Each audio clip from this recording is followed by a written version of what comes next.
All right, so we should be live right now, but before we kind of get this interview underway, is there anything that you want to plug or anybody you want to shout out? No, I'm all good. I guess follow me on Instagram at MyTakeHoops. That'd be the number one thing. Yeah, definitely. And I mean, you do have at least a decent amount of followers. It's someone like you have a pretty good audience, but I'm sure there's definitely more people than 20,000 people in the universe. So surprisingly, like some people, which I feel like is crazy, like don't really know much about you. So can you maybe give like a brief introduction about yourself and kind of what you created? Yeah, so MyTakeHoops is something I created about a year and a half ago, January 2020. And it was mainly just because I would go on social media, and I really liked high school basketball. I played when I was younger, but nothing too serious. But I really liked high school basketball. I liked basketball in general. But I would go on to like Instagram and look at the media pages or look at the big names, and there was no substance to the commentary. I felt like there was a big gap between the highlights and then what was actually happening, and I felt like I had some knowledge on it, and I at first just kind of started talking about the strengths of players, and then it came into more like full breakdowns, and then hopefully it gets to full scouting reports and all that on YouTube eventually. But yeah, it's something that I just picked up, literally just bored. I think I thought about like doing it for about 2 weeks, but I couldn't figure out a name, so it came to me in the shower one day, and I was like, you know what, I'll just start in the new year as a New Year's resolution. Started it, picked it up, and yeah, I've been going with it ever since. Yeah, first things first, man. It is insane. I don't know how, but a lot of good ideas, man, just come out of the shower. I don't know, like, I don't know how that happens, but it is No, really weird. Like, definitely, like, definitely. like, That's probably my most creative part of the day. I'll take a yeah, shower and I'll come out with like 3 ideas for a video. yeah. It is honestly like it is very, very weird. Like, I can't tell you like I don't really know what specifically I came up with, but I just know like every once in a while I'll just walk out of the shower and be like wow, cannot believe I just thought of this. But I guess we'll kind of maybe go slightly chronological. It'll probably end up being like a whole jibber jabber thing once we get in the middle of it. But just I know, I mean, starting off obviously at ground zero with I know kind of like me, I don't think you have any sort of born to any connection with the industry or anything. I think you're just a normal guy. So just starting at zero, like, and I know the answer to this because you shared it with me before, but like, how have grown your page to where you were at 0 followers and now you're at 20.8K? Probably what is deemed as the most annoying to the general public is literally just commenting on anything basketball related, which is super effective when you're really small on Instagram. When you start out below like 5,000 followers, what's really like even in the hundreds, like what's really effective is just getting your name out there, commenting on big pages. But the main thing is like you can't just be like follow me for breakdowns, follow me for this and that. Um, I that never worked. Like I saw that like when I was on my personal page, and I was like, this is never gonna work. You got to give people a reason to follow. So what I started to do is just make insightful comments, and that's how it really started growing quickly. People ate that up, and I think as tough as COVID and quarantine was for a lot of people, it really helped the growth on social media because everyone had nothing else to do except stay inside Mhm. and be on their phone. So I recognized that, and then it mainly just became an addiction of just like trying to get my name out there. And I've pulled back a little bit, but that's mainly the source. And then also, I mean, you got the cliches of just creating like Mhm. good content. But in terms of like Instagram in general, commenting is a big thing. And then just like having people repost your stuff is huge as well. But I found commenting and then just genuine content, building relationships with followers. That's probably the biggest thing for me. And I also think something that is, I guess you say kind of key as well is I guess one of the I guess main things of the whole Instagram acronym kind of thing is it's like, and I might have honestly learned this from one of your podcasts, but I know it's like the longer you look at the post, or actually it might have been from that Social Dilemma documentary actually, but anyways, like the longer you look at the post, like then it shows it to more and more people. So it's like if everyone watched my interview full, like the clip of my interview full out, read the caption, maybe like stared at it for 5 more minutes, they're going to show it to more people because they want more and more people on Instagram, obviously, like looking at the content. So I'm wondering, like, with your stuff, because at the same time, I'm not like, so like I don't understand why people like it, but also I can even think of it as like you're writing, this whole essay and everything like that. Like some people, aren't trying to read all that stuff. So I guess if you could maybe almost channel like a little bit of like cockiness in a way, like why do you think people, find the time out of their day, even when it's probably just 2 minutes, but it still looks like a lot? Like why do you think people find the times out of their day to read, your long analyses? Well, I think a little bit. Like I'm not super proud of this, but it's going to be this way regardless of what type of page you have. I'm blessed to have made really good connections with some very talented videographers and editors and big media companies that without them I would not be in the position I am today, because they were gracious enough to let me repost their mixes. And if I would not, like, Instagram is and just humans love, they eat up visual content, Yeah. and a video is so much more appealing than a picture, especially on a platform like Instagram. And so I think I kind of got lucky. I realized this, but I kind of got lucky because these media companies were nice enough to let me use it, supported me, followed me, were kind, and they allowed me to use their mixes. And so I think I have a portion of the following that I have because people just wanted to see the mixes. Like I know for a fact there's probably a percentage of a healthy percentage of my followers that don't read everything, and which is fine. Mhm. But there is a group of people that I know that will read everything that I put out, and it's because I think like I mentioned before, the main reason people will stick it out and take 2-3 minutes out of their day to read something that I've put out is because I feel like I do a good job of building relationships with followers. Whether that's thanking them for following me, I'll DM probably 75% of the people that follow me and say thank you. Just randomly DMing people, asking them how it's going, having people slide up on stories and having a genuine conversation. I've gotten pretty bad at responding in a timely manner. Um, but I think early on that really helped me, because then people were able to put some type of emotional connection to the page. It wasn't just somebody reporting something. They wanted to see what MyTakeHoops had to say, and I think that really was beneficial for me. Yeah, and I do agree with you. Like, I don't remember if you ever DM me or what. I probably like DM'd you, probably like asking for a follow back when I was at like that phase kind of thing. But it is like I remember this was said in the Tipped and Edits interview, how he kind of said like, when he likes my comments, like, and honestly, like I get so excited like when I see like for me, like that's a big deal. Like he's in my opinion, like, one of the, well, I guess everyone's opinion, he's probably one of the most legendary people like in this whole I guess niche we kind of got, the whole high school basketball thing. So just seeing that, like, being recognized, even when I just put like 3 fire emojis and he likes it, like it makes you feel like really good inside. So I do agree that's key too. But also kind of similarly to you, the media people are honestly like those are key people to network with. Like that's kind of almost how I got started. Was I guess probably 4 out of my first 5 interviews were all, it was like JM, Ball is Life. Then it was like Jake Fisher that works with Slam. It was WW Tapes. This guy named like Carlos Wilson, who I don't even know what he does right now. He's a funny guy though. And then I think I did then I think Greg Glenn too, and that was my first 5. Like those people are just so key in building relationships. So could you maybe describe a little more like almost why it's, I guess you could say, more important to build relationships with your fellow media members and content creators compared to, kind of being buddies with these players? Yeah, I think a lot of life is it's more about who you know and not what you know, and I'm finding that out a little bit the hard way in college right now.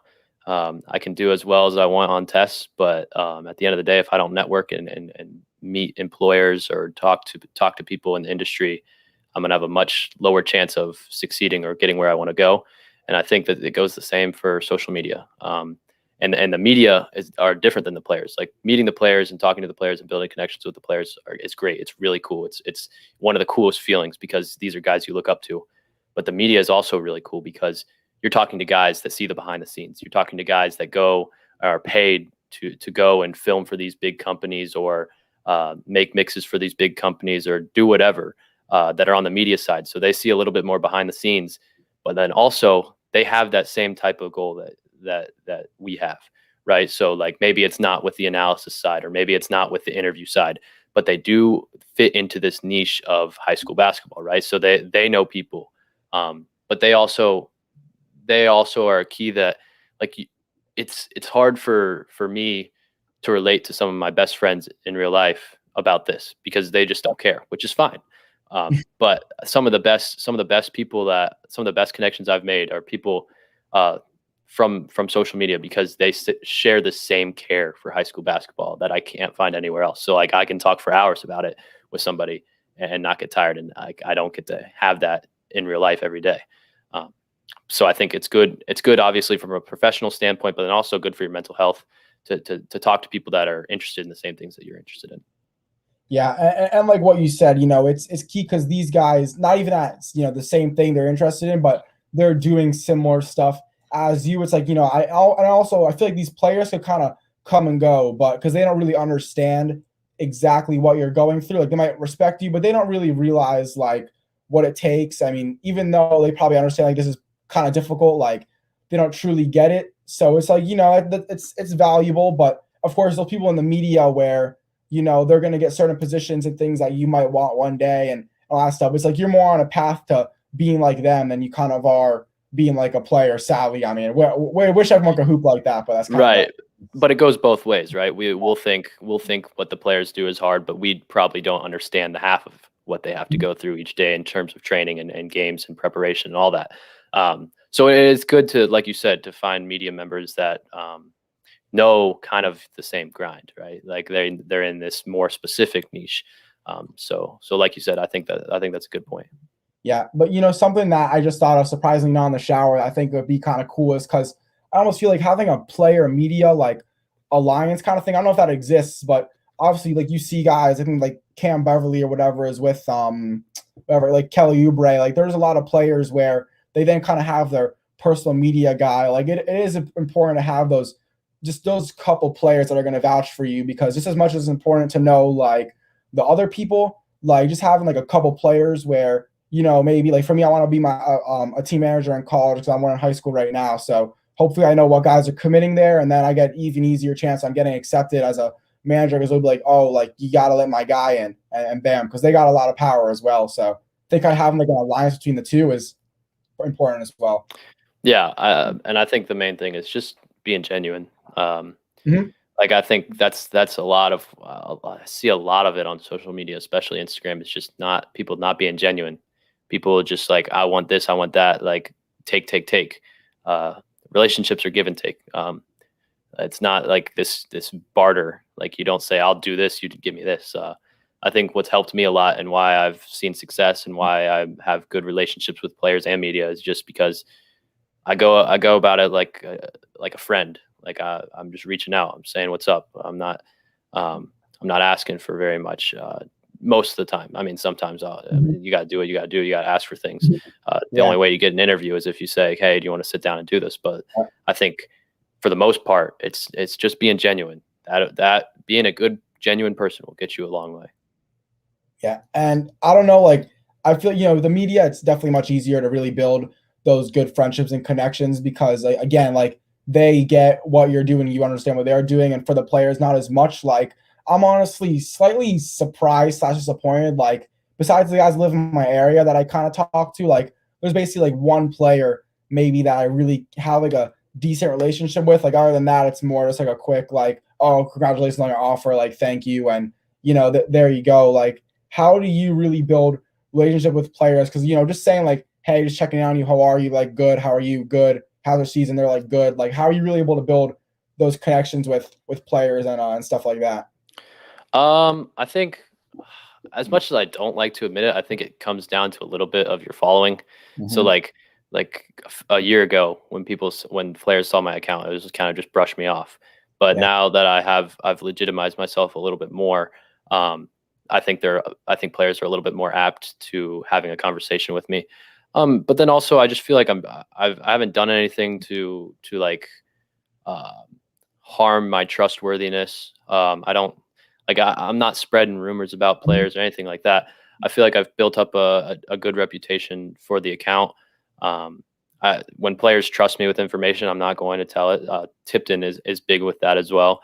But I think also just like some of the best relationships I have with players are because I sat down and did an interview with them, and they were able to see me face to face, and they were able to have a 30-minute conversation with me and just talk. It's much easier. It's much easier when you have that face to face interaction. Um, but I really don't think you can expect much from players. Everyone wants to talk to them, right? So like, I don't think there's much that you can. I think just getting a response back or a liked message back is good enough. They got everyone trying to talk to them, so I don't really worry about all that.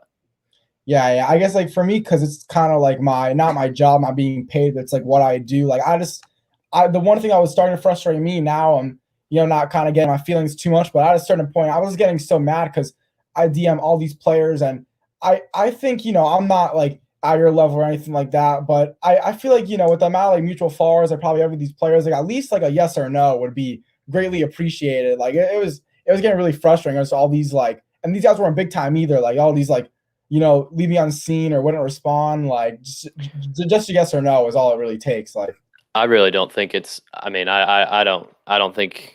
I think it's not personal. It's really not.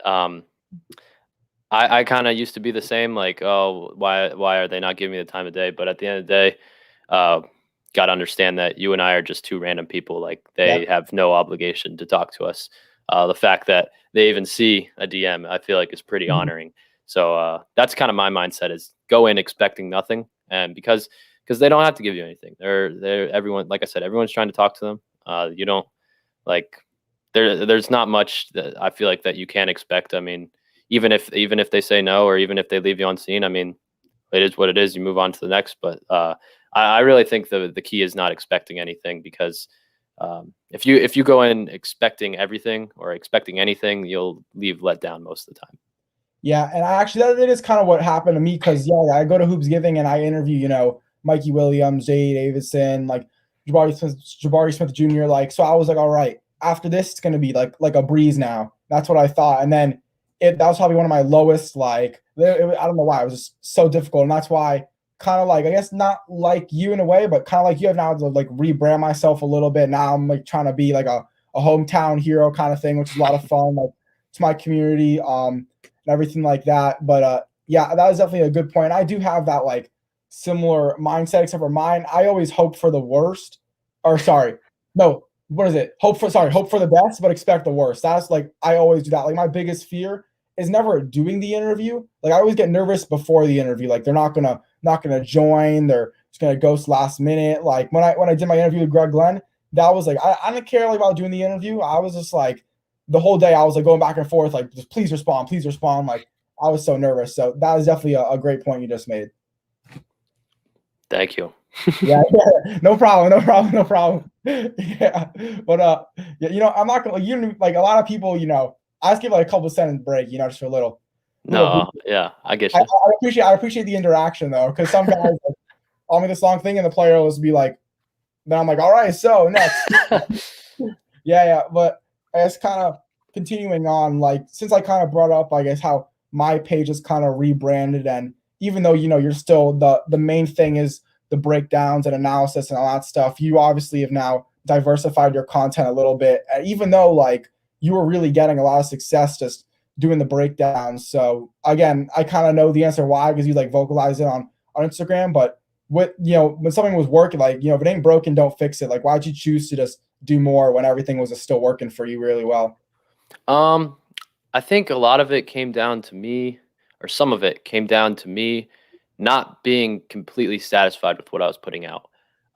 That's why I really tried to start taking graphic design seriously. I've learned a lot from a lot of talented editors have helped me out. I'm still not where I want to be, but I've learned a lot. And it's helping a lot, because I think that is an aspect that can take me to different places, because it's a skill that many companies want, regardless if I stay in basketball or not. But then also I just was not proud of sometimes of what I was putting out, because as I learned more about the players, as I watched more film, I was like, there's more substance here. I can put more out. I can put more detailed stuff out. So I kind of started to take a step back and maybe not do a daily breakdown each day, because I realized that quantity over quality was not great. It works for social media, but I myself wasn't proud of it. Social media is the more you put out, the more success you see. Yeah. So I wasn't super proud of. I mean, I was proud of what I was putting out. Let's keep that clear. But like I knew I could do better. So I kind of stepped back a little bit, took more time on breakdowns. But then also I felt like I didn't want to be known as the breakdown guy. I didn't want to be like, I don't want to just be known as somebody that can break down a player. I want to be known as somebody that is a personality. Excuse me. And then also somebody that just has like analysis in different areas. So for like news or like there's a lot of like Recruits News, one of my favorite accounts. I love his account. And then I didn't want to take his flow because, or I didn't want to take a lot of different pages flow because like that is break the news as quick as possible in a organized fashion.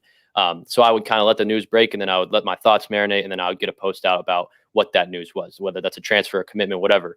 But then also I think the main goal when I started the page was just to get closer to the players because I like looked up to a lot of these guys. And so that's why I started the podcast. And then YouTube went on from there where I can make full scouting reports or have full commentaries because Instagram captions only a certain amount of characters. But yeah, I mainly just diversify my content because A, I didn't want to be known as the breakdown guy. B, I knew I could do better.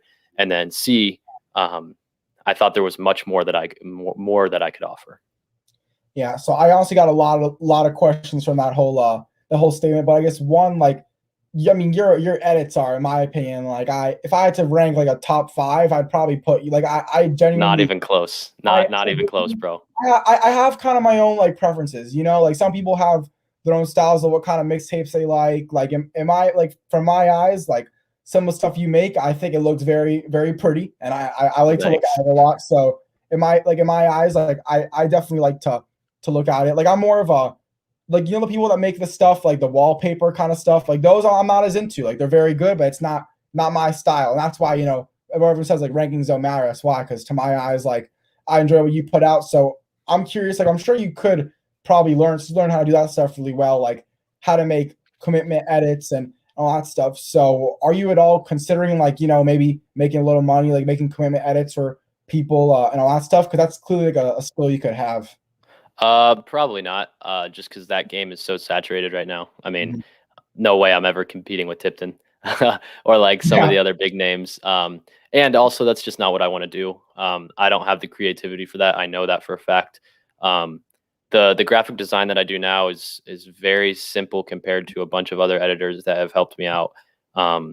So it's not something I know for a fact it would take me years to get that well.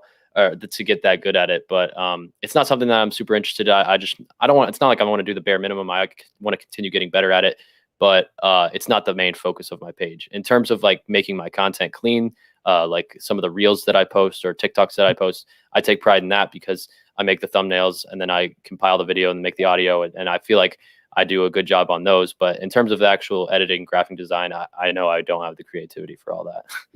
Yeah, and then I also want to say like, I guess this is more of a question, but I do think it is definitely pretty. I like how your page, you know, then you have those like breaking news kind of stuff. However, everything I feel like is somewhat involved, besides maybe the podcast or not as much.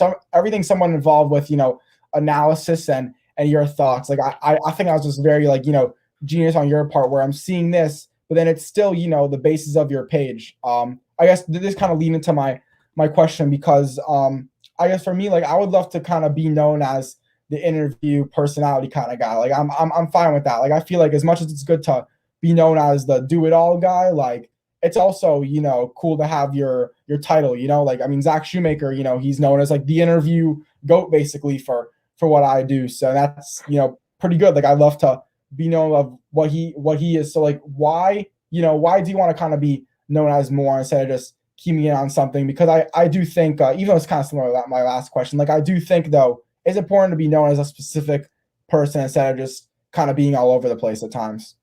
Yeah, I think I'll always kind of have the title for breakdowns because that's where I started and that's what I continue to do. But I think the breakdown kind of got lost for me is like I just like analysis in general. I like detail in general. The way I like showed that at the beginning was through breakdowns, but I feel like I can also show that through podcasts. I can also show that through news.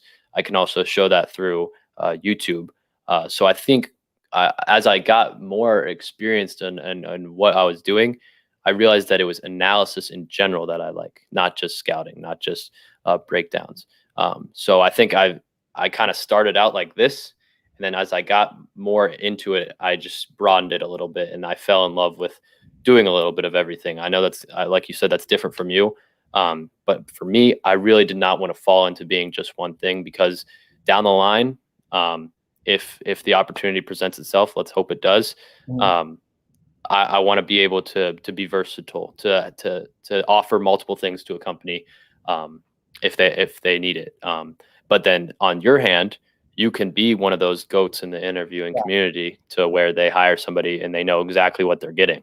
They're getting somebody that is proven, right? And then they'll never have a problem with. Me, on the other hand, is like, they're going to ask me to do multiple things. And it's Yeah. like, maybe I know how to do it, maybe I don't. So maybe it'll come back to bite me a little bit, but um, I'm someone that wants to be good at a lot of things, and I want to eventually master all of them. It's probably not super realistic, but I think for the long haul, I think I see I can see down the line, like, if I just stay consistent, I'm only going to get better at all these things, right? So um, I'm playing the long game for that reason. Yeah. And I do that is actually like, I guess you don't really see it on social media as much, but I'm doing the things, I guess, away from media that are still basketball related or like sports related, that, because I do think it's important, because, you're young, like I'm pretty, I think you're only like what, 2, 3 years older than me. So I Mhm. think it's very, very important to, at least while you're young, diversify your skill set, because I know you're studying like engineering in college, but let's say you're like, screw engineering, I want to do this full time. Other people that have that same mindset, they are now having to learn everything that you already know. So then, that my plan, like I get to a certain age, and I'm like, all right, like let me go get a job. Okay, I know what I like the best now. I don't need to waste all my time, like waste a year trying everything. So I think that's kind of key too, is like you got the whole trial and error thing out of the way. So now you can hone in on that one thing you want to be known for, and you're not like a step ahead of everybody in the process. Yeah, and I think, like I said, that's a down the line problem. I'll cross that bridge when I get there. Yeah, definitely. But I guess, so I feel like, I guess, whatever. I'm not like a big engineering kind of guy. I'm more of like a language arts, history dude. So we're kind of different on that part. But like, it's just so different from, like, I know in college I either want to do either maybe like psychology, business, or sports management. So I feel like, well, I guess psychology is kind of the oddball out of the two, but business, sports management, maybe a law degree down the line, I think could also relate to sports in a way. But I just say, why are you like, I guess, are you, I was curious, why you kind of chose to do engineering and all that stuff, but then you're doing all this sports stuff too. Yeah. I Before My Take Hoops, and I mean still through My Take Hoops, I've loved school. I'm pretty much a nerd for that. I love doing well on tests. I love learning, and I've been really good at math and science throughout my entire academic career, and it's something that I was passionate about before My Take Hoops. I knew I was going to do engineering when I got to high school. Um, I did well in high school. I graduated pretty well, and it's something that I like. School in general is something I love to do, because it's a direct, you see you reap what you put in. So, right. And I'm a big person of like seeing what I like, seeing my hard work pay off. So I would study, I would learn the material myself, I would teach myself, I would spend time out of the classroom, and then I would get an A on a test, and I could see that point A to point B progression, right? And similar to Instagram, is like, you put in work, you put in quality content, you spend the hours, you're going to gain following, you're going to gain notoriety, right? So it's a big thing with me, is just getting from point A to point B and seeing that progression. And so engineering was like, I knew I was going to do it, right.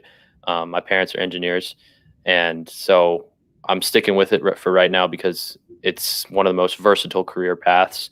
I can get to the end and graduate and pretty much do anything. And it's something that I graduated high school and I knew there was still more to learn, and it wasn't like I was burnt out from it yet. It just happened. It just so happened that My Take Hoops really started to grow and to present itself as something that maybe could be something in the future right as I'm going off to college. And it's MyTakeHoops is still just so young, and I'm still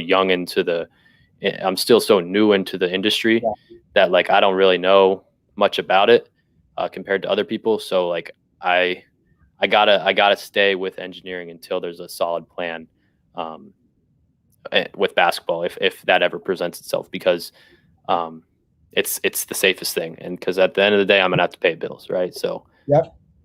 And that's exactly why, like, I guess you say, like, I'm not thinking of, well, actually, yeah, I guess you could say, like, there's some plans, like, again, you got to pay the bills at some point, like, just find something else you love that's more, like, because this is a very risky career, like if you want, like, you really got to love it. You got to buckle down, and yeah, exactly. Pretty much have to go all in.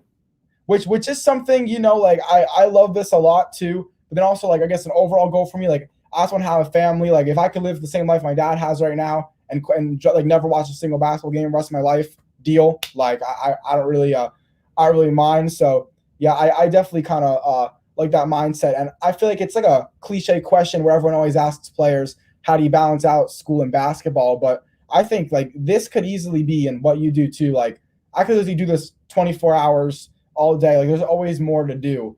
So I feel like having to balance out this, which could easily be a 24-hour job, on top of school, which is, let's say, a 20-hour thing. Like, how do you balance out the two things? Because just like a player, like running a social media page takes up a lot of time.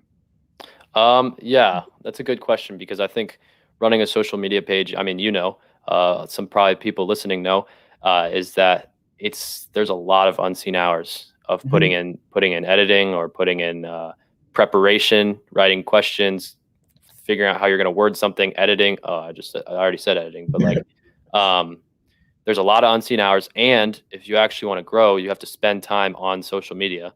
And if you want to do it on other platforms, you have to be on those other platforms, right? So there's a lot of time that goes into it. And like I said, I think a few minutes ago, is like, I kind of like, coronavirus kind of was a blessing in disguise for me. I know that was clutch.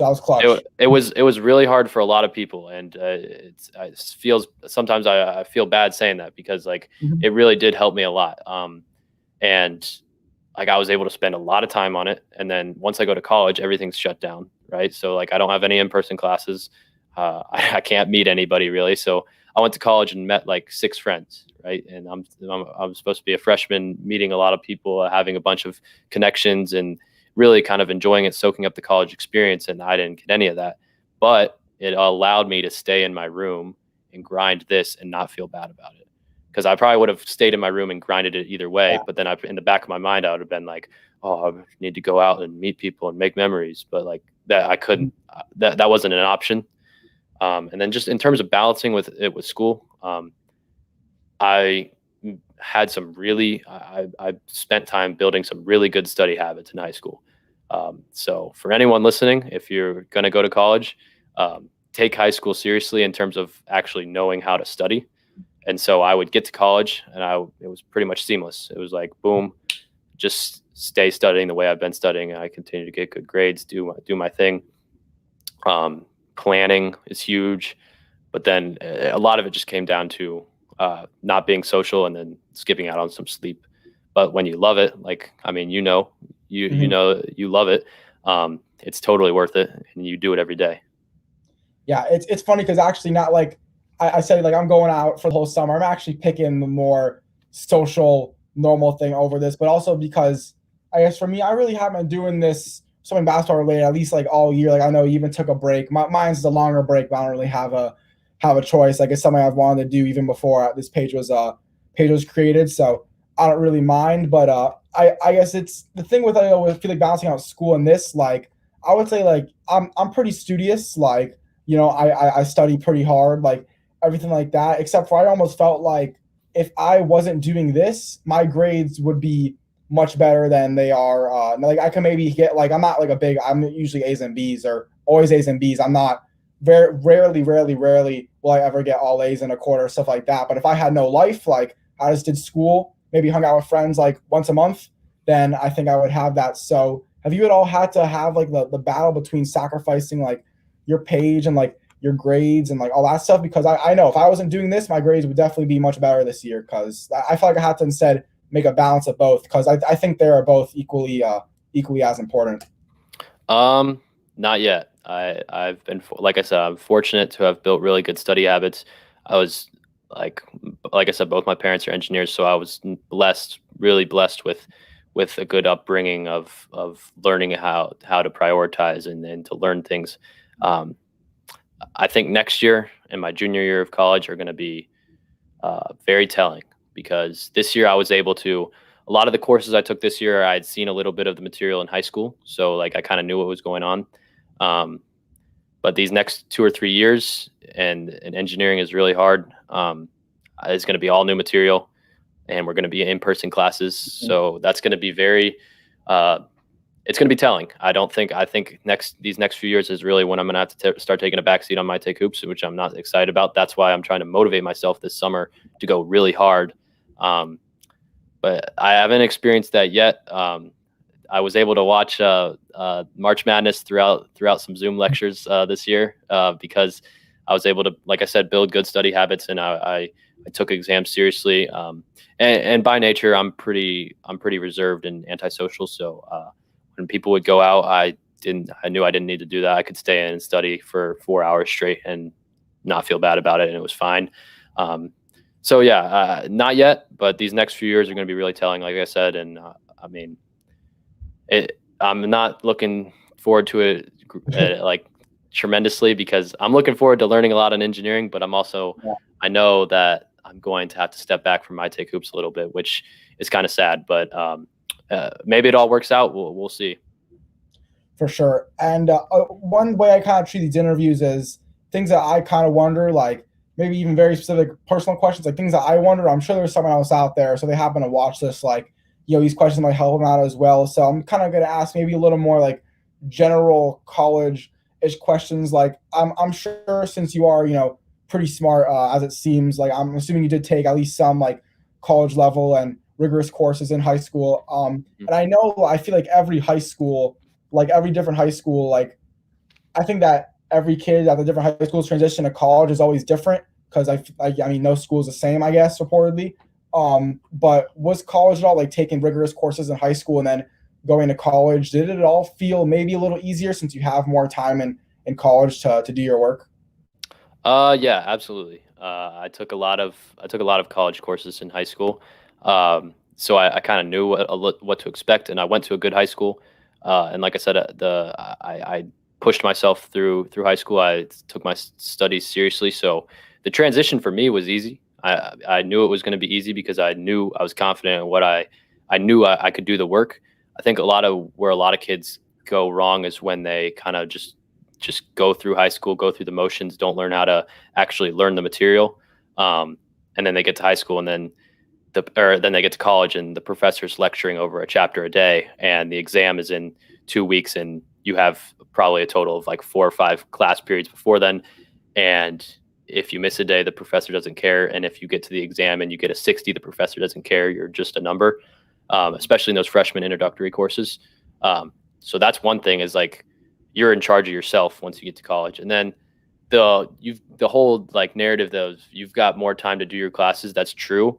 But then also like I can't even put, like, in high school, I used to wake up at 6:30 every single day, go to school for 7 hours, get done, go to cross country practice, go to the gym, and then get back and do all my homework, and then wake up and do it again 5 days a week. Mm-hmm. In college, I don't think I woke up before 8 one time, because I don't know what hit me, but I just couldn't get up before 8. It's a great thing. I love it. But like, I also would be starting my day much later, and then I would only have 3 classes, and then I would still be going to bed at 2 o'clock in the morning. I was like, how is this happening? I really don't know where the time went. I still felt like I was grinding all the time. So the whole like notion of like you have more time to do your classes, I guess technically on paper you do, but I really did not feel it. I didn't feel that way. Yeah. That's kind of, I don't know. It's really crazy how, like, it just depends what you're doing. Like the time definitely does fly by a lot. I feel like every day this year, like I'm glad like school's finally done, but somehow every day I would just waste 1 hour, and somehow by the end of the day, I'm like, it was that 1 hour that just set me back. That 1 hour break that like I took, plus like lunch and dinner, which takes up like sometimes, it depending on the meal, like that just, I don't know how, that just would set me back the whole day. And every day I'm going to bed, like if only I had this 1 more hour, like everything would be different. But I guess that's just how No, I'm right there with you. I'm right there with you. I've found like the biggest way is just to get up and start.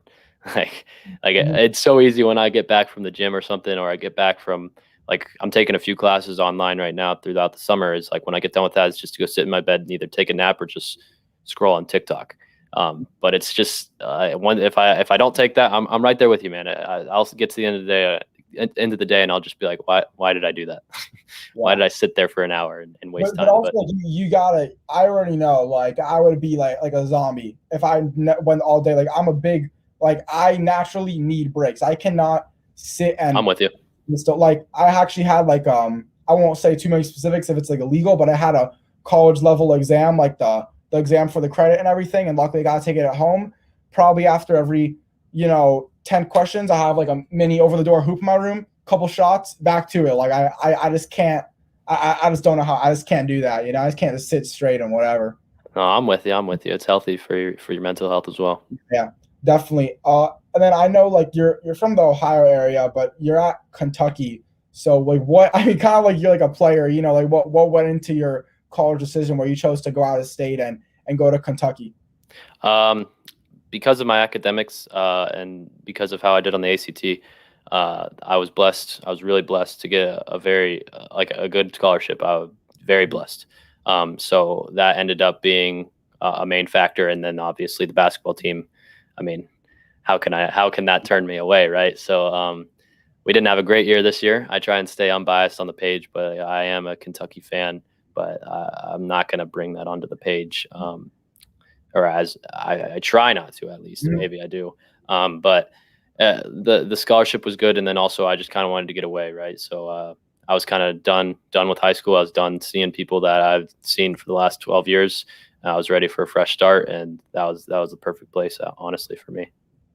Yeah, and I know, like, I guess when I was younger, I was like, I just want to go to, I want to go to Duke, Kentucky, Kansas, because they have all the best basketball teams. Like, that's why I want to go to the school. But then, like, my mom was like, that is like the dumbest reason to ever choose a school. But however, like now that I'm kind of, want to do something in basketball, like actually, I really got to focus in on what programs I like, because that's what I'm gonna probably be around when I'm at the schools. But I mean, was that really like a big like a factor that really went into your decision? Was Kentucky is like one of the best basketball schools in the country? Like I want to go there. I mean, I'll be lying if I said it didn't affect it at all. But it was definitely not a major. It was not a major thing. Because I haven't even been to a game yet. Because RUP has been kind of under construction, and then also like I just never feel like I've had time because I'm always doing school or MyTakeHoops, and I was like, I can just sit in my dorm room and watch the game from my bed and see exactly what I was going to see. I don't need to walk 25 minutes downtown to go to the game. But I mean, it played a role, but it wasn't anything like it was not something that was like a leading factor.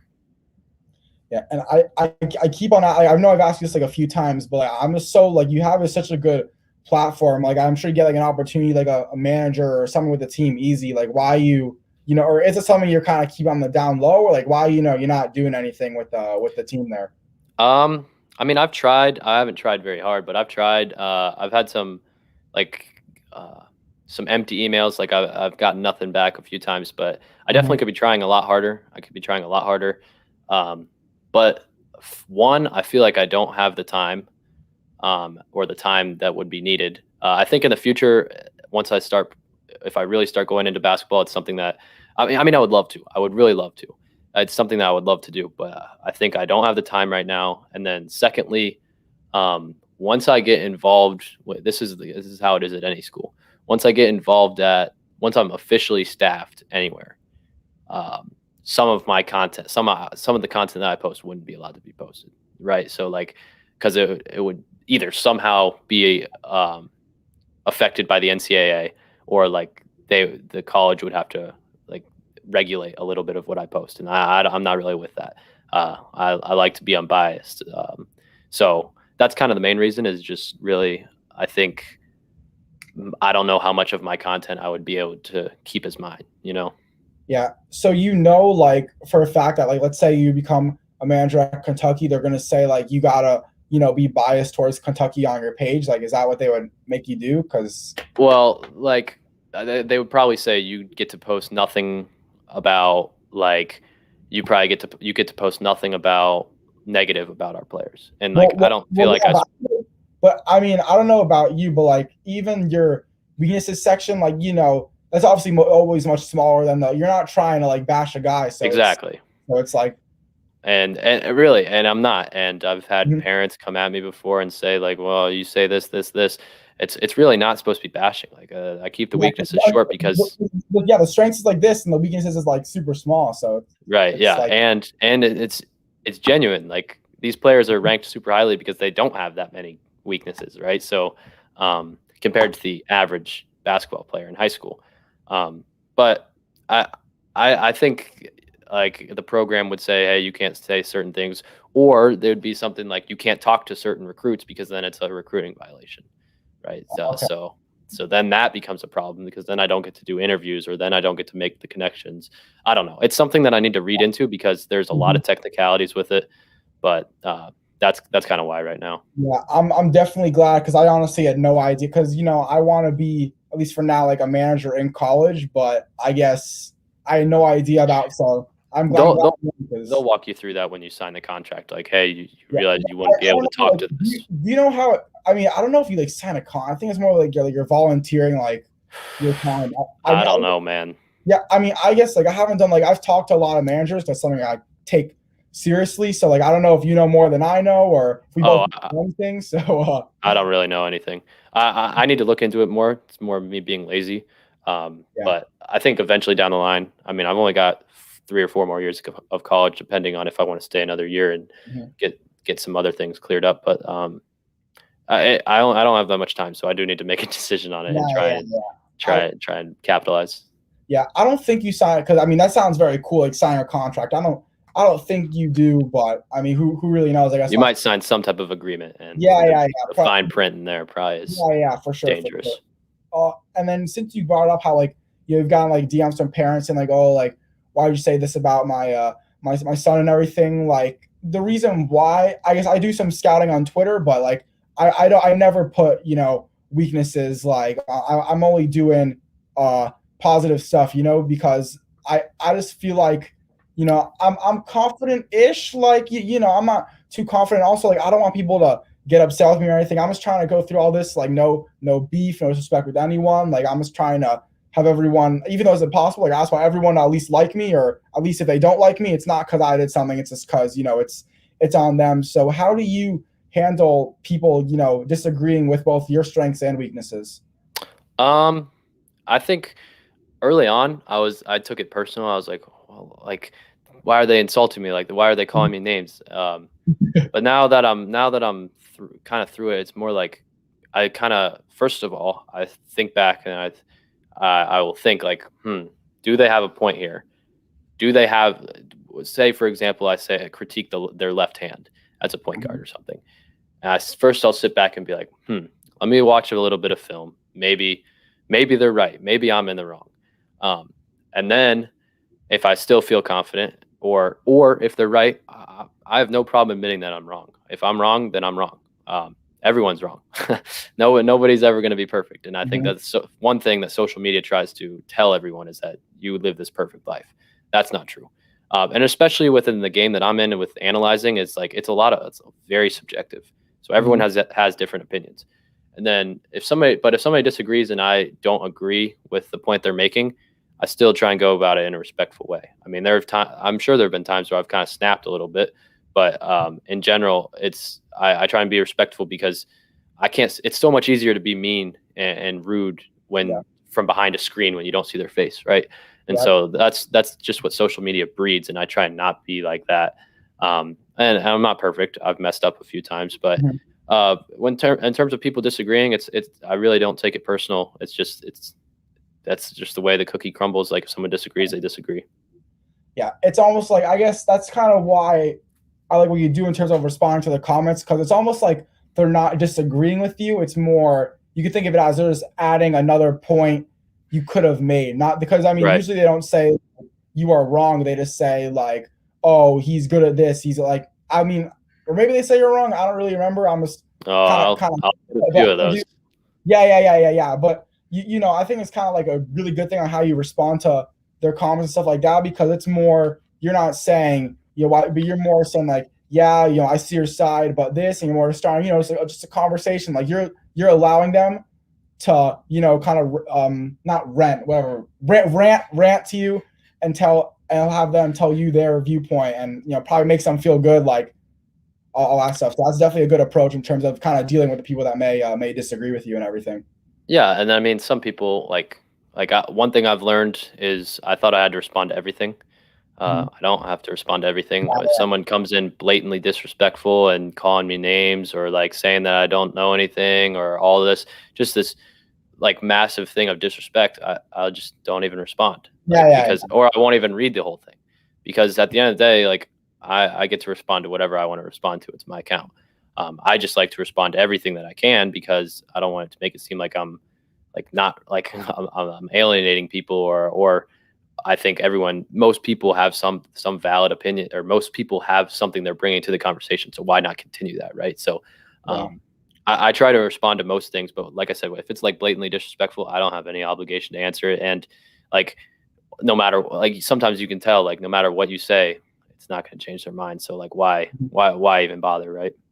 Yep. And going into like the scouting stuff now, I mean, scouting is a skill that I'm trying to be just decent at. I don't want to be like, maybe I'll end up, I mean, who knows, maybe I'll end up being like a scout in the NBA one day if I choose to go that route. But I'm just trying to be at the moment just decent at scouting. I mean, you know, you don't really see it on Instagram, but like, you know, I got a Twitter and I'll tweet.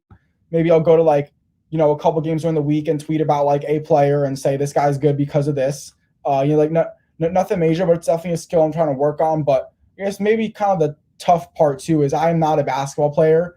So I guess I'm just going from almost like a fan's perspective. Like, it's like I'm a fan evaluating a player, like almost like it's not even fair. And I know for you, you're obviously not playing at Kentucky or anything. And you said you did like, I guess, whatever, I'll call it running, because I forgot it was cross country or track and field. But, you know, you're obviously not a basketball player either. So how do you, you know, I guess almost think that you really know what you're talking about when, you know, you're not a player? Right, and that's a valid question. That's a very valid question.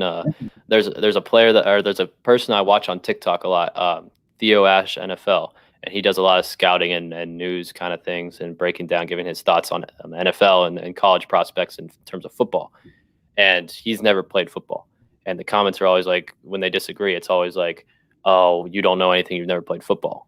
I mean, yeah, playing the sport helps, but like, you can learn anything. Like, you can, like, it's the same thing, like graphic design. Like, I don't know how to do certain designs, but like, I understand what's going on. Like, if you asked me to replicate it, I couldn't do it. Just like if somebody came up to me and said, "Hey, I want you to do this same dribble combo move, hit this step back, just like this player did." It's not happening. I could tell you how they did it, but I can't replicate it myself, right? So I don't think that's that's not as big a deal as people make it. And then secondly, I think I watch a lot of Mike Schmitz. I love his stuff. He is someone that I look up to. He's someone that I have hold in high respect, because I just think the way he does interviews, the way he breaks down things, it's just great. I'm a big fan of his stuff. But I really I don't know where it came from. The earliest thing I remember is before I started the account is I'd be watching like a college game with my parents, and something would happen, and I would say, "Oh, X, Y, and Z happened because of ABC," and in almost the exact same wording, the commentators would say the exact same thing like 5 seconds later. And this would happen multiple times a game. And I was just like, that's really weird. My parents were like, you need to start like a blog or something. And eventually that's really how I started MyTakeHoops. But I don't know where it came from. I think it's definitely evolved over time. When I was first started out, I really did not know what I was talking about. I was just seeing things and then putting words to a page, which is a great way to start. But as I've gotten like more experienced, I feel like I've been able to craft my words better, have more organization in terms of how to talk about a player. And I'm not where I want to be yet. I know there's levels to it, but I just think I've seen myself improve over the course of a year and a half, and I think it's only up from here in terms of that. But I think just like I said earlier on, like I'm very analytical. I like school. I like detail. I like learning. So when I did play basketball when I was younger, freshman year of high school is when in 8th grade, 7th grade, I really loved the technicalities of it. I loved learning the ins and outs of it. Mhm. So that's kind of where that kind of love from it for the game, like in terms of like scouting and analyzing, kind of came from. Yeah, I like out of all, I kind of like how you brought up the whole like Mike Schmidt's kind of things. I think those videos he puts on YouTube, honestly, like if you want to learn how to scout, because it's like he has the video of the player playing and he's saying the stuff behind it. So it's like you're seeing what they are talking about. So then if you see it, then you already know the terminology and all that stuff. So I think that's kind of Mm-hmm. almost like half Yeah. half a mile in a way. Yeah, he's a big inspiration to me. I like it. I like so much of what he puts out. That's kind of where I want to get to one day, maybe. Yeah, and I wouldn't say you're like like a role model to me or something like that, but you're definitely, I guess, a page, or I guess like a personality in this basketball world that I kind of try to model myself. I guess we do different things, but at least in terms of the interview stuff, like I'm trying to get to your level. Like I just love what you do. So what would kind of be some of your advice to, I guess, people? Maybe we'll start with just for the interviews in general. Besides, like you might say like listen to the response. Like it's kind of like a cliche advice. Like what other maybe advice do you have on how to get good at interviewing like you are? Well, first of all, thank you, man. That means a lot to know that I've inspired somebody. Second of all, I don't really know. I've only done like 15 interviews.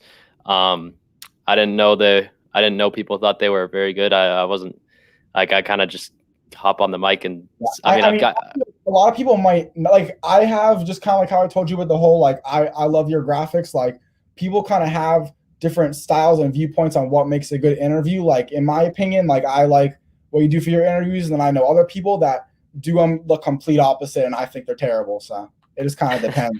What's an aspect that you like? I'll try and Yeah. So shed some light on it. it's just the whole conversational aspect, like kind of how I'll just say a statement and then I'll just stop talking and you say something like that. Just whenever that happens, I'm just get like I get so happy. It's like it's so it's just a conversation. It's a much more easier listen. I think one thing that helps is to preface it that way to the player, the person, or the media person that I'm bringing on the show, is to preface it. Hey, it's just a conversation. There's no pressure. I've got a few questions lined up. Like, of course, I'll write out a script that I want to relatively stick to. But the big thing for me is like, I just want to go down the rabbit hole wherever it goes. Keep talking.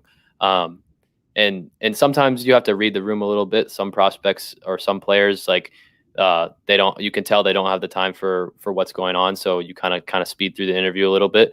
But to be honest with you, man, I really don't know. I literally just picked up the microphone about a year, like less than a year ago, and really started taking it seriously. I don't know. I preface it with that it's a conversation. And then I think a big way is crafting your words to like encourage a conversation. Sometimes you don't just ask a question, right? Sometimes you have to say like, oh, talk to me about this. Yeah, that's actually what I because I started realizing, like, first I listened, I'm like, this stuff is pretty good, and then the next one I'm like what does he say exactly? And then I started saying like basically talk about this, and I was like, that is key. But sorry to interrupt, but actually I did an interview with this guy from ESPN that did like the play-by-play for like Nationals and everything, and there's actually this other guy that I think works for ESPN or Fox or something, and his Twitter says like, any young people in the industry that want like my advice, like send your content and I'll like critique it. And actually he did say not like you're doing great work, like I think it's good, but he actually said like to not say talk about like like he said like almost stay away from that. But I'm gonna like, so I don't say it now too much, but that's actually what he I mix it in. It's like a little dash of salt, right? Because if I think he's right there. I don't think you can keep going. I don't think it's like if you say talk to me about this, talk to me about that the entire time, it's like it's kind of one-sided conversation. Like you have to have a good balance of questions. But I think if you say things like, can you describe, or figuring out different ways to ask a question, right? and then having that kind of planned out, kind of have your transitions planned out. I'll write it all up on my iPad and then have it sitting next to me. So that helps. But in terms of interviews, man, I really don't know. I kind of just start talking and hope it. I mean, to be fair, dude, I edit mine, so I'll cut Yeah. out some of the dead space. Where like, I mean, there are plenty of times where what you're talking about when I'm starting to talk or I'll talk and then there's just no answer, and it's like if I were to leave that in, it would sound very awkward. So yeah, Yeah. I'll cut some. I'll cut it up. I'll always edit it a little bit so it flows a little bit more.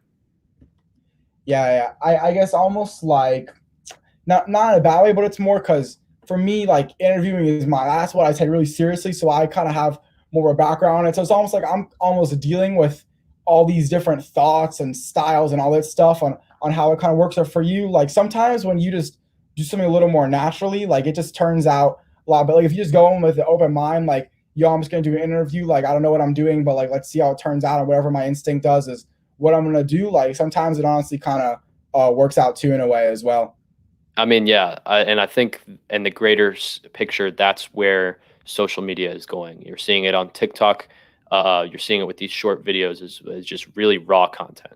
It's just like, and a conversation is raw. It's not this Mhm. Yeah, produced like back like talk about this, talk about this, yeah. talk about that. Like it flows, and that's what people like right now on social media. That's why TikTok has blown up, is because there's a flow to it. There's a randomness to it.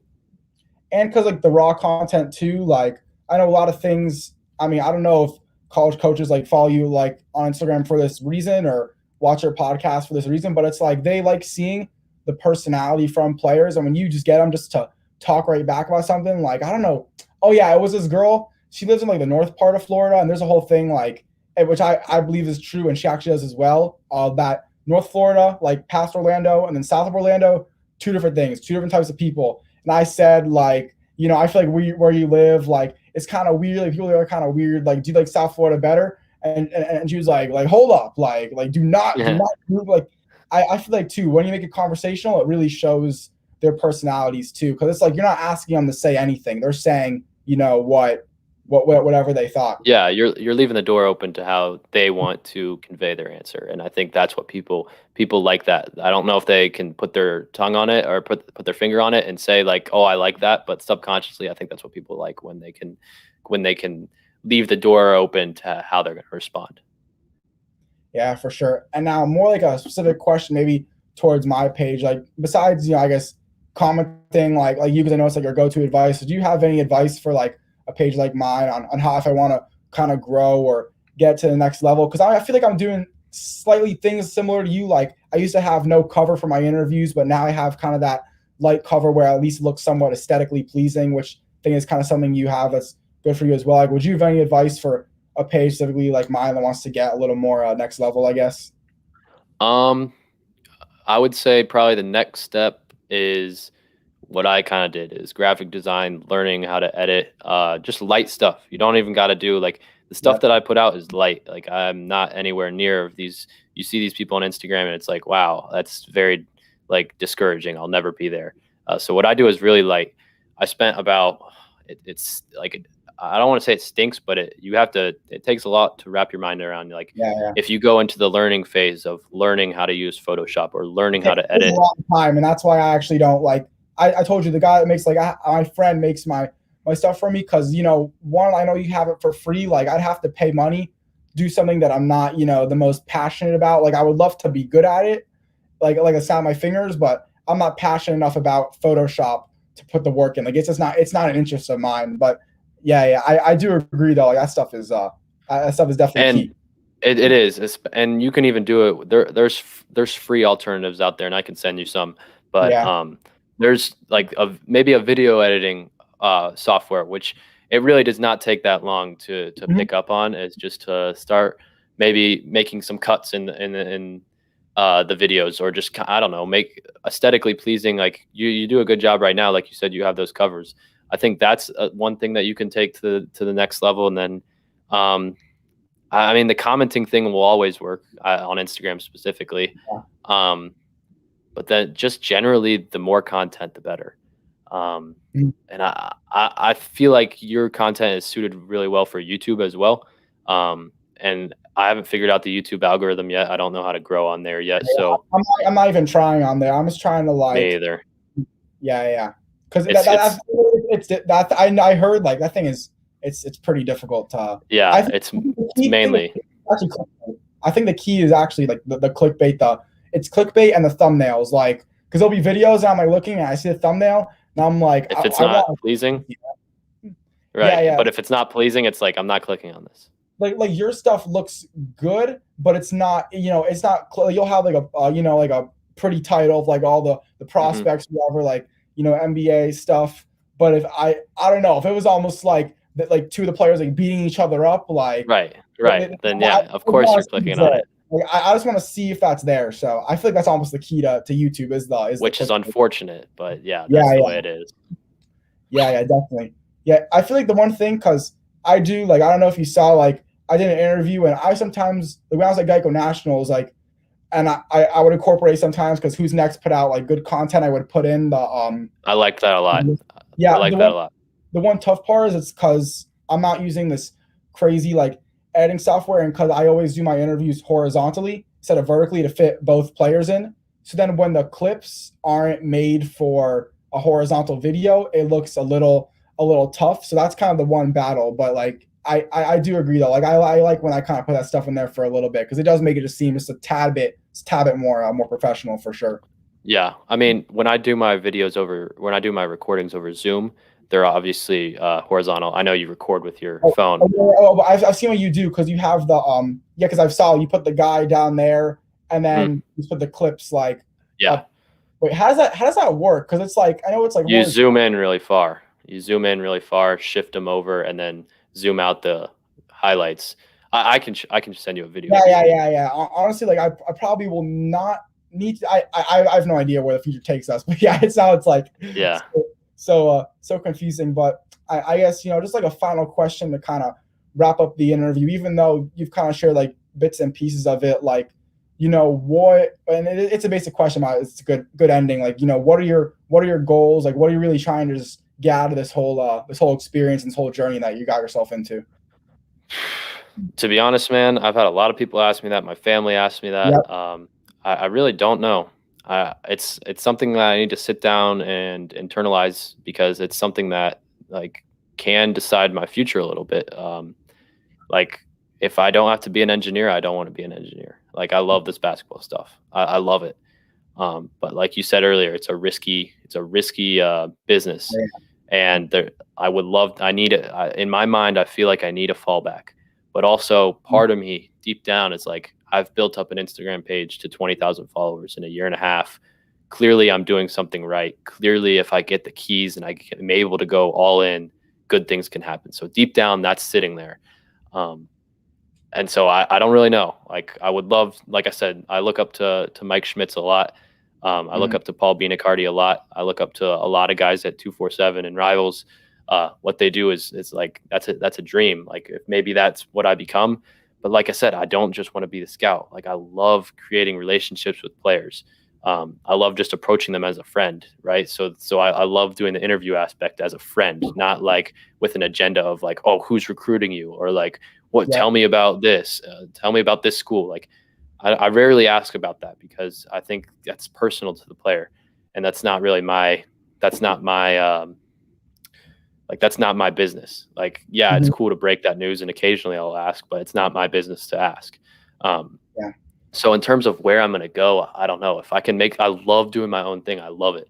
So if my Take Hoops takes off as itself, like that would be phenomenal. I would love to get to the point where I'm hiring media guys to go to tournaments, and then we have My Take Hoops as a brand, right? That'd be really cool. Um, but then I think realistically is maybe I get hired out by um, a scouting agency and we Yeah. work for them.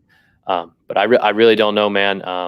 I put like I'm a big man of my faith. Yep. God has blessed me a lot, and I just continue to put my faith in Him and that He's gonna make the right thing known to me. And so I'm not really worried about it. A lot of people ask me like, "What do you want to do? What do you want to do with this?"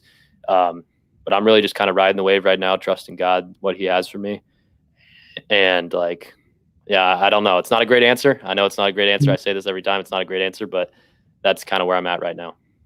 Yeah, I feel like even though I said how it's like very difficult balancing out like Instagram and school and like just living life, I do feel like at the same time, I mean, you don't need to go crazy on it, but like I think though, almost you treat Instagram kind of like as a fallback as well in a way. Like I know you post like every day, that's like important to you, but if somehow you got to focus on school a little bit and post, every other day or like once every 2 days, like obviously that's not really gonna hurt you too much. Then maybe go to like one big tournament, like let's go to Peach Jam that year, and there you're probably setting a pretty successful year where it definitely could at least be a hobby you take seriously too, that where you can also just keep Instagram around with you forever. It just need to be a little more balance in a way. Yeah, I've thought about that as well. But the deeper I get into it, is more of like I want more. Yeah, Like yeah. it's like a game for me. Mm-hmm. Yeah, but then also with the scouting stuff too, like I feel like you could easily just approach them like, don't you like talking to like the players understand like what you're talking about? Like, don't you if you were friends with all the players, wouldn't you talk to them about like how they play basketball and stuff? Anyways, like I'll be at these. Like, I was talking to this kid and we had a pretty long conversation. Of course, rap music had to go in there to make it seem a little more friendly, but I was talking to him like how did you get to this school, like like why are you here, like oh then throw in like a mutual basketball friend you guys know and all that stuff, and it's a pretty friendly conversation where you're basically doing the same thing the scouts are doing. So I feel like and also because I was saying I love talking to people and making friends too, that's why I do the interviews, and people were saying like a scout is one of those things that really incorporates that. So I feel like depending on your interpretation, like if that's what you want to do, I think that scouting really kind of has all that on depending on how you interpret. Yeah, it could be. Maybe I'm just I got the wrong idea. So I mean, we'll see. I'm also like, what makes me unique is and you is like we're very similar in age to the players. So I Yep. feel like we can relate to them so much more. So key. And I think that relatability is huge. That's why I love it, because like I'm not this 30, 40, 50-year-old person trying to relate to somebody that I can't relate to. I know what these players are going through. I know what they are seeing on TikTok. I know what they're seeing on Instagram. I know how like you're thinking as a 17, 18, like whatever, as an old teenager. I know how you're thinking because I was there. I'm still there. Right. So I think the relatability is something that's marketable for me. But I also think it's something that makes me love it so much. It's because I can talk to these players that are probably passionate about similar things that I am, that maybe like a middle-aged person is not passionate about.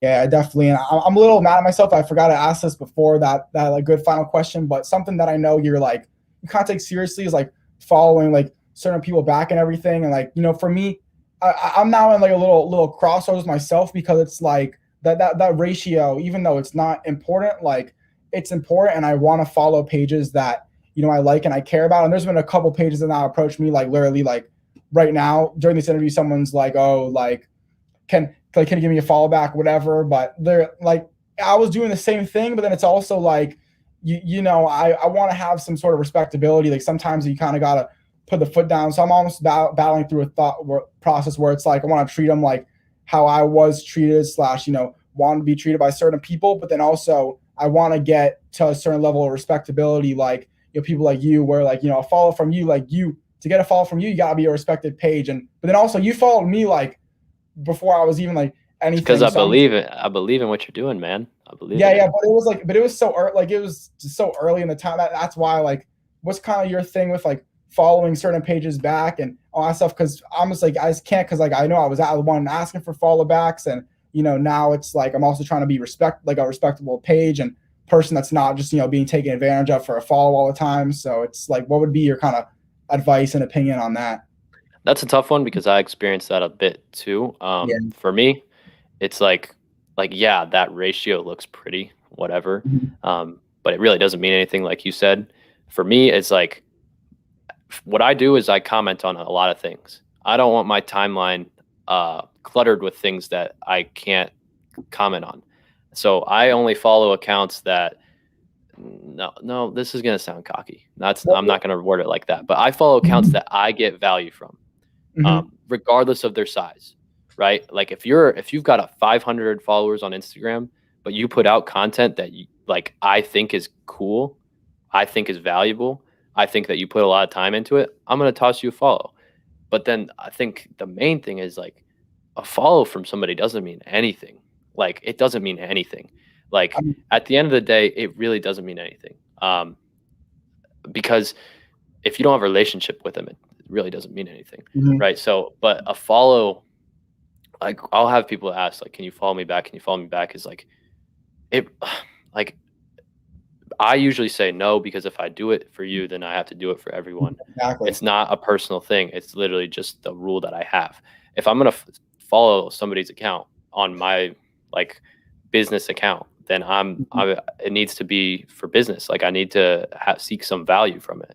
Um, but I just think people overvalue what a follow means. Like it's just some pointless thing that like if they're Yeah. not interacting with your content anyways, like why does it matter, right? I mean, I guess you get to see their name Well, when you click on their yeah, profile, but like that honestly is kind of important, but also it just shows like this person how like I remember Alex Rodney actually I shouldn't be bringing up his name, but he actually did not follow me for a long time, and he was a guy I would always ask like because he's from South Florida, like I'm from the same area, and I'm like grinding, like I'm like why don't you ever follow me back? And then you follow me like, or I didn't even realize when he followed me because I guess it was a day that I was like at an event, so I got a lot of followers that day. I never even realized, but when I saw that, I was like my heart, I was like, wow, like I couldn't believe it because it just shows like they respect you, you know. But I do right, agree, like the people like even I'll throw like Zach Shoemaker, like he didn't follow me till I had to kind of like establish myself a little bit, and I think there's also some players too where there was one guy that I just never followed for a long time,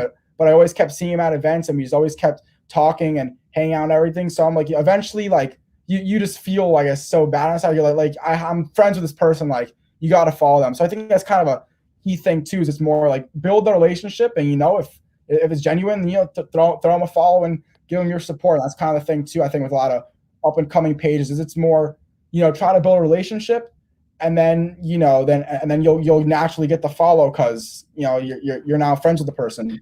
yeah, and that's trying to kind of the main thing I wanted to convey is wouldn't Mhm. you much rather have a genuine follow rather than asking for someone to follow back Exactly. and then they follow out of pity? Yep. Like you're putting them in a tough spot if you say like, "Can I get a follow back? Please follow me back." Like it would mean a ton. Like then you're kind of guilt tripping them. I think that's what I actually said to you, but that's actually why I kind of stopped doing that because it does feel so much better. Like, I gave up on asking, Alex Ronnie for a follow back, and then all of a sudden, like I got it, and I felt so much better than I know if I asked him, and he did it. Like I didn't feel like 1,000 times better, but I felt really You freaking good. Like when I saw he Yeah, followed back you and asked. because you know it's all you. You know it's what you're putting out. You're not putting Yep. pressure on them to follow you back. And so that's the main thing that I wanted to convey is like it feels so much better like to get a follow back from somebody to regardless of their size because they want to Mhm. follow you because they genuinely want to view your content. So that's why I'll never put in the comments like follow me for this, follow me for that. Like I Yeah, want somebody to come to my page, see my page, and be like, "Oh, this is cool. Like I want to follow this." Not, "Oh, they definitely. said I should follow for this. Like I guess I want this. Let me follow." Like I don't like that at all because I want genuine followers. I would much rather stay at 20,000 followers for the rest of my existence on Instagram, but Yeah, have those 20,000 people be genuine than ever yeah, get to a million and have 20,000 of them be genuine. yeah, and that is the thing too. Like it's also been kind of tough because I'll be seeing my posts, but there's also a lot of profiles. Like just the way the Instagram algorithm is. Like my interviews, surprisingly, like I did one with some guys going like St. Bonaventure, pretty good. Let's see, what does it have? It's 55 likes. Like, but I also think it's because like my content, I don't know, people just don't like it that much. But I'm not gonna change my stuff because I know there's certain people that actually do, and I'd rather those certain people because those people are kind of important. I'd rather just them like it than everyone else. But that's kind of a thing too. Is like the way the algorithm is. Like I'll be putting out like interview with this player, it doesn't even hit like 100 likes, and I have all these followers. So I always think that's a little weird and discouraging, but not much I could do Don't about pay it. attention to all that. I've like not slept some nights because it's stressful. Like it doesn't matter. Instagram right now is actually going through such a drought with engagement. It's really weird. My engagement's super low. I know a bunch of other people's is super low, Yeah. but like just in general, like if you're proud of what you put out, Like, you don't need validation with a certain amount of likes from anybody. Like, if you're proud of what you put out, then that's enough. Yeah, for sure. Well, I guess that was actually a really, really good way to end it. You're proud of what you do, like it's good enough. So that perfect way to end it. So we'll kind of end it right here. So yeah, I mean, I really, really appreciate you, taking your time, coming on, letting me interview you. Definitely, one of the at least on the rise people in this whole basketball media industry. But yeah, before we get in the interview, make sure you guys give us a follow on Instagram at MyTakeHoops. And I'm iHoopsFL anyways for my guy, MyTakeHoops. I'm Isaac Fleischer, and this has been another iHoopsFL interview. Peace out, guys.